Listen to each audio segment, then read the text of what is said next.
is new Bangladesh. This is tasty Bangladesh.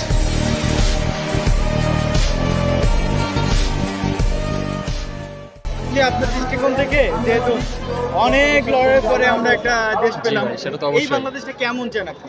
ভাই আমি অবশ্যই মনে করেন এটা চাবো যে আমাদের প্রত্যেকটা মানুষ, সেটা হচ্ছে গিয়ে শ্রমিক, ছাত্র, তারপর হচ্ছে গিয়ে প্রত্যেকটা মানুষ যেন সমান অধিকারে মনে করেন বাঁচতে পারে।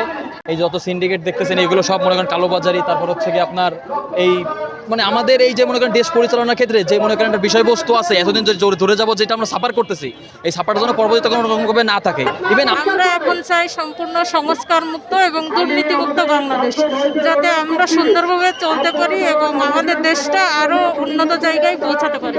আমি চাই একটি সমৃদ্ধশালী নতুন একটি ডিজিটাল বাংলাদেশ। আমাদের এত আগে বলা হয়তো ডিজিটাল, কিন্তু না, যারা রাধে তারা চুলও বাঁধতে পারে। তো আমরা রাজপথে আন্দোলন করেছি, এখন আমরা নতুন রাষ্ট্র গঠনে ভূমিকা পালন করতে পারবো। এটাই আমরা নতুন বাংলাদেশ তারুণ্যের উচ্ছ্বাসের সাথে আমরা করতে চাই।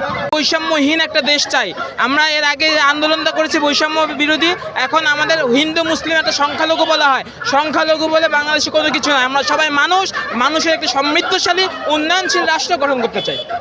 এই বাংলাদেশে যেন আর কোনো দুর্নীতি না হয়, আমরা যেন বিনা ঘুষে চাকরি পাই। আমরা আমাদের এটাই দাবি যে lakh lakh student college pass করে, ভার্সিটি পাস করে, ভালো ঢাকা ভার্সিটি থেকে বের হয়ে তারা কোনো চাকরি পাচ্ছে না, ঘুষের শিকার হতে হচ্ছে, টাকার শিকার হতে হচ্ছে। আমরা এগুলো চাই না, আমরা চাই যে মেধার হিসাবে হোক, সব একটা একটা সুন্দর বাংলাদেশ হোক, যেখানে সবাই আমরা ভালোভাবে বেঁচে থাকতে পারি, সুখে থাকতে পারি। আমরা চাইবো বাংলাদেশে সকলের অধিকার ফিরে আসুক, আপনার বাক স্বাধীনতা, কর্মস্বাধীনতা এবং আমাদের দেশের যত রুলস আছে যেগুলো হচ্ছে সাধারণ জনগণের বিপক্ষে মনে করেন কষ্টসুলভ বা যেগুলা সাধারণ জনগণের জন্য অনৈতিক, সেগুলো সব সংশোধিত করা হোক। আমরা একটা স্বাধীন এবং একটা উন্নতশীল বাংলাদেশ চাই, যেটা স্বপ্ন শেখ মুজিব থেকে শুরু করে আজ পর্যন্ত দেখছে, জিয়াউর রহমান দেখেছে, আল্লামা দেলোয়ার হোসেন সাইদি দেখেছে, সবাই প্রত্যেকটি সংগঠনেরই একজন না একজন কমপক্ষে দেখেছে, কোনো সংগঠনই খারাপ নয়। আমরা আমাদের উন্নত একটি স্বপ্নের বাংলাদেশ চাই, যে বাংলাদেশ হবে দুর্নীতিমুক্ত, যে বাংলাদেশ হবে আমাদের বসবাসযোগ্য, যে বাংলাদেশে আমরা নিরাপদে বসবাস করতে পারবো। আমাদের পরবর্তী জেনারেশনকে আমরা একটা সুস্থ বাংলাদেশ উপহার দিতে চাই। বৈষম্য বিরোধী বাংলাদেশ, একটা স্বাধীন বাংলাদেশ যেখানে আমাদের বাক স্বাধীনতা থাকবে। আমরা আর 16 বছরের অপশাসনে বন্দী থাকতে চাই না। এমন একটা স্বাধীন বাংলাদেশে থাকতে চাই যেখানে অন্যায় থাকবে না, কোনো একটা যোগ্য শাসক চালাবে সেই দেশটা। এই বাংলাদেশে আর কোনো আবু সাইদের বুকে রক্ত আমরা চাই না, সেই বাংলাদেশ। আমরা যে বাংলাদেশ চাই, এই বাংলাদেশ ইনসাফের বাংলাদেশ, এবং সেখানে কোনো ধরনের বৈষম্য থাকবে না। একজন রিক্সাওয়ালা সে নাগরিক হিসাবে যে অধিকার পাবে, একজন সচিব সেও নাগরিক হিসাবে একই অধিকার পাবে, এবং দলমত নির্বিশেষে সকল মানুষকে রাষ্ট্র তার প্রত্যেক নাগরিককে একইভাবে ট্রিট করবে। আপনারা দেখেন ভাই যে গত শাসনে আমরা যারা ইসলাম প্র্যাকটিস করি, আমাদেরকে দেখলেই তারা বলতো জঙ্গি, আমাদেরকে কোনো কারণ ছাড়া আমাদের ভাইদেরকে নিয়ে আয়না ঘরে রাখা হয়েছে। তো আমরা এই ধরনের, এবং হিন্দু মুসলিম বৌদ্ধ খ্রিস্টান প্রত্যেক নাগরিকের তার ধর্মীয় অধিকার, সামাজিক অধিকার, নৈতিক অধিকার, যত অধিকার আছে সব অধিকার সে সমানভাবে উপভোগ করবে, এবং কারো প্রতি কোনো বৈষম্য করা হবে না। এটাই আমাদের এই আন্দোলনের স্পিরিট। আর এটাই এই রকম বাংলাদেশ পাওয়ার জন্য আমরা আমাদের জান বাজি রেখে রাস্তায় আন্দোলন করছি। আমরা আশা করি ইনশাআল্লাহ খুব দ্রুতই আমরা একটা ইনসাফ ভিত্তিক বৈষম্যহীন একটা রাষ্ট্র আমরা উপহার পাবো ইনশাআল্লাহ।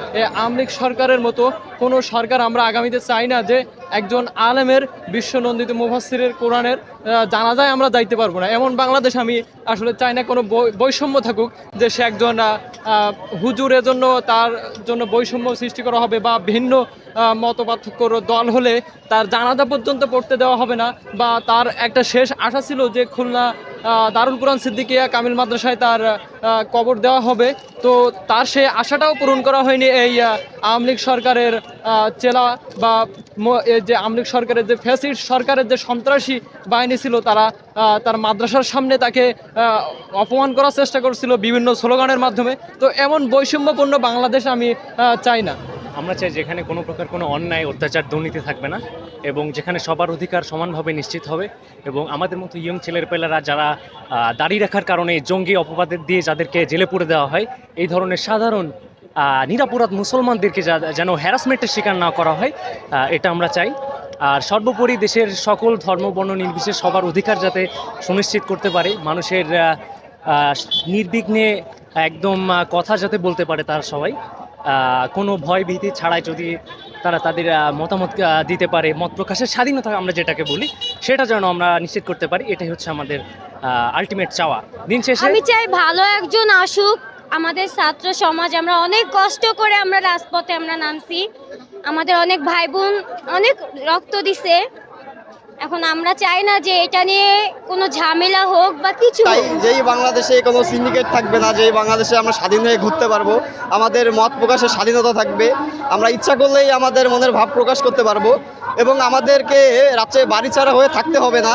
আমাদের মত প্রকাশ করতে গেলে আমাদের কোনো ভয় ভীতি থাকবে না। আমরা এমন বাংলাদেশি চাই যেই বাংলাদেশে আমরা বুক চিতে ঘুরতে পারবো এবং আমরা আমাদের দেশটাকে ভালোবাসতে পারবো। আমরা সেই বাংলাদেশি চাই। এতদিন থাকবে না এবং মেধার ভিত্তিতে যে আগামী দিনে আমরা বড় বড় কর্মকর্তা হব এবং সেখানে আমরা যাতে আমাদের সততা, আমাদের অনেস্টি, আমাদের ডিগনিটি প্রকাশ করতে পারি এবং আমরা যাতে দেশের ভবিষ্যতে এবং একটি জাতি এবং আমাদের পরবর্তী প্রজন্মকে একটা উদাহরণ হিসেবে দেখাতে পারি যে আমরাও পেরেছিলাম, আমরাও হচ্ছে এই স্বৈরাচারী সরকারকে দমন করেছি এবং চাইলে আমরা সব কিছু করতে পারি এবং তোমরাও কখনো অন্যায়ের বিরুদ্ধে মাথা নত করবে না। প্রকাশ হইয়াচারে কোনো অস্তিত্ব না থাকুক, রাষ্ট্র মানে সুস্থ সুন্দর একটা দেশ আমরা পরিষ্কার চাই, এটুকুই যথেষ্ট। আমাদের মধ্যে এতদিন একটা ভয় ছিল যে বাইরে বেরোলে এর ধাপড় দেবে, ও ধাপড় দেবে, এরকম একটা ভয় ছিল, আতঙ্ক ছিল। আমরা এরকম বাংলাদেশ চাই না। আমরা চাই আমরা স্বাধীনভাবে হাঁটবো, স্বাধীনভাবে কথা বলবো, আমাদের বাক স্বাধীনতা লাগবে। এইভাবে আমরা চলতে যাচ্ছি।